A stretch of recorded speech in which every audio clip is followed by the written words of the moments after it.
안녕하십니까. 리서치센터의 박수원입니다. 오늘 12월 자산 배분 전략 말씀드리도록 하겠습니다.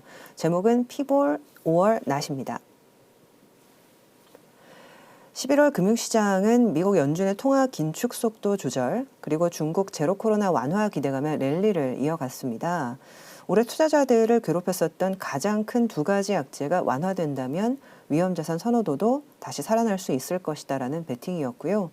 한국은행도 채권 시장 안정을 위해서 추가 대책 마련에 나섰습니다. 10월 말에 6조 원 규모 RP 매입을 발표했었는데요. 이것과 별도로 채안펀드 출자 금융기관의 RP 매입을 통해서 2조 5천억 원 규모 추가로 유동성 지원하겠다 얘기를 했습니다.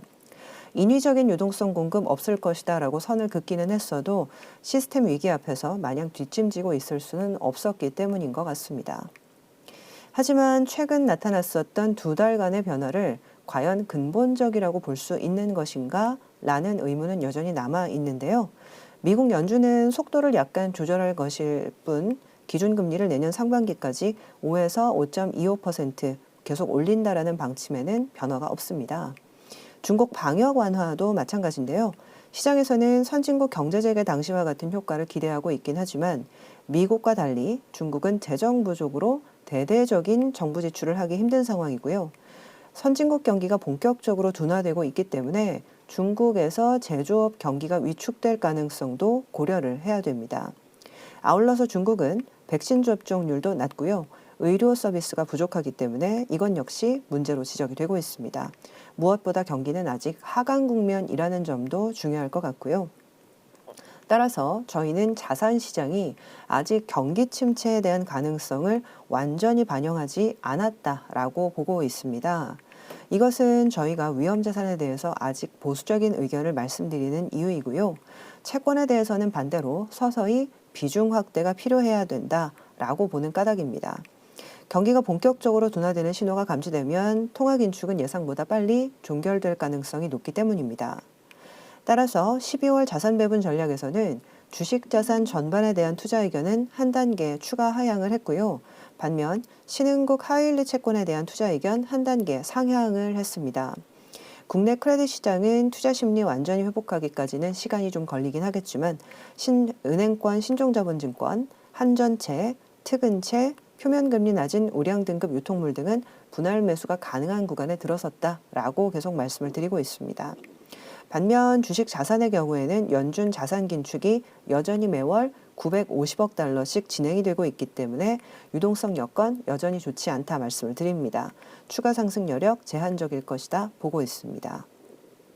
인플레이션 고착화됐던 1970년대에는 중앙은행이 수요를 강제적으로 억누르는 과정에서 경기 하강이 평균적인 수준보다 좀 더 깊고 길게 진행이 되는 경향이 많았습니다. 지금과 1차, 2차 오일 쇼크인 70년대 당시를 비교를 해보면 최근의 경기 하강 강도는 1차 때보다는 얕지만 2차 때보다는 조금 더 깊고 강하게 진행이 되고 있습니다. 저희는 경기의 반등 시점 내년도 2분기 전후가 되지 않을까 생각을 하고 있습니다. 신형생각 첫 번째입니다. 세 가지 피봇과 경기 선행지수인데요. 방금 말씀드렸던 내용을 차트로 좀 보여드리도록 하겠습니다. 왼쪽 아래 보시게 되면 경기 선행지수에 대한 궤적이 있는데요. 맨 아래쪽에 까만색이 70년대 초반 1차 오일 쇼크 때, 그리고 연두색이 2차 오일 쇼크 때입니다. 지금의 경기 하강 강도는 1, 2차 오일 쇼크의 중간 정도 빠지고 있는 게 보이실 거고요. YOY 폭으로 보면 마이너스로 전환된 지 얼마 안 됐기 때문에 아직까지는 좀 더 침체가 반영되는 구간이 나타나야 된다 말씀을 좀 드립니다. 실제로 오른쪽 보시게 되면 70년대 경기 하강 당시 미국 컨퍼런스 보드 경기 선행지수의 YOY 하락폭은 6.4%, 12%, 11% 정도까지 진행이 됐었는데요. 현재는 2%대에 머물고 있는 상태입니다. 충분히 하락해야 충분히 상승할 수 있다 말씀을 드리는 이유이고요. 신형생각 두 번째입니다. 미국채 30년물 금리와 기준금리 역전에 대해서도 좀 말씀을 드리려고 하는데요. 미국채 30년물은 가장 긴 장기 금리이고요. 항공모함 같은 금리라고 많이들 얘기합니다. 반대로 기준금리는 중앙은행에서 정책의 속도를 조절하기 위해서 다루는 가장 짧은 만기 구간의 금리인데요. 이 두 가지 금리가 역전이 됐다라는 얘기는 현재 통화 정책의 강도가 장기 경기 펀더멘탈까지 손상을 미칠 정도로 상당히 타이트하다, 지나치게 긴축적이다라는 의미를 내포하고 있습니다. 따라서 1970년대 이후 30년물 금리와 기준금리가 역전되었을 때는 항상 시차는 좀 있었지만 상당히 큰 폭의 경기 하강 그리고 시장의 크래시가 있었던 적이 있었는데요. 70년대 오일 쇼크 그리고 89년도에 미국 저축은행 사태인 S&L 사태 그리고 2000년 테크 버블, 2008년도 서브프라임 그리고 2020년 코로나 사태 그리고 지금이 정확하게 그랬습니다. 최근 이 30년물의 금리 하락을 눈여겨봐야 되는 이유라고 말씀을 좀 드립니다. 마지막 신영생각 세 번째입니다. CDS 프리미엄을 바라보는 세 가지 관점인데요.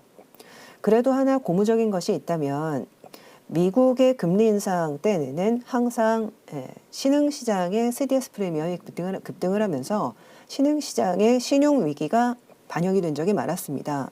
그런데 오른쪽 아래 보시게 되면 원자재 수출국 CDS 프리미엄이 나와 있는데요.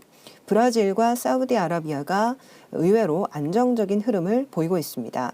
오히려 2020년 코로나 발발 당시보다도 현재 CDS 프리미엄이 굉장히 낮고요. 이것은 인플레이션 국면에서 원자재 수출국은 경상수지가 크게 개선되는 경향이 있기 때문에 채무 상환 능력의 개선을 반영하는 흐름이다라고 보고 있습니다. 반면 왼쪽 보시게 되면 한국의 CDS 프리미엄은 최근 안정화 흐름을 보이긴 했지만 코로나 발발 당시보다도 높은 수준을 유지를 하고 있고요. 한국의 소버린 CDS 프리미엄이 올라가면서 시중은행의 CDS 프리미엄도 같이 등락을 반복을 하고 있는 상태입니다. 향후 ABC 피발 유동성 위기 후 정책당국 대응으로 하락하긴 했지만 지속 모니터링이 필요할 것 같다 말씀을 좀 드립니다. 그리고 마지막으로 미국의 CDS 프리미엄도 오른쪽 상단에 보여드리겠는데요. 미국 시중은행의 CDS 프리미엄이 매우 안정적인 것과 달리 미국 소버린 정부 CDS 프리미엄은 코로나 당시보다 매우 높은 수준을 유지를 하고 있습니다. 아시다시피 내년 상반기 미국은 부채 한도 상향을 의회 동의하에 처리를 해야 되는데 지금 상원과 하원이 다수당이 달라졌기 때문에 원활한 처리가 어려울 것이다라는 전망이 여전히 반영이 되고 있는 것 같습니다. 따라서 이 신영생각 세 번째는 지금 당장의 이슈라고 보기는 어렵지만 내년 시장을 보는 데 있어서 좀 중장기적인 시사점을 던져주는 부분이 있다 보여드리도록 하겠습니다. 정리하면 12월 자산배분 의견표, 애널리스트 전망표 보여드리도록 하겠습니다. 저희 전체 주식에 대한 의견 위쪽 보시게 되면 한 단계 하향을 했고요. 반면 신흥국 채권까지도 이번에는 한 단계 의견을 상향을 했습니다. 저희는 현금 자산에 대해서도 12월부터는 의견을 조금 상향을 해서 앞으로 한 3, 4개월간 경기 침체를 반영하는 마지막 구간이 있을 것이다라고 판단을 하고 있고 이 구간에서 자산을 지켜내는 것이 아주 중요한 투자 전략이 될 것이다 말씀을 드리고 있습니다. 네, 이로써 12월 자산배분 전략 말씀을 마치겠고요. 2022년 한 해 수고 많이 하셨습니다. 2023년도 저희 좋은 전략으로 찾아뵙도록 하겠습니다. 감사합니다.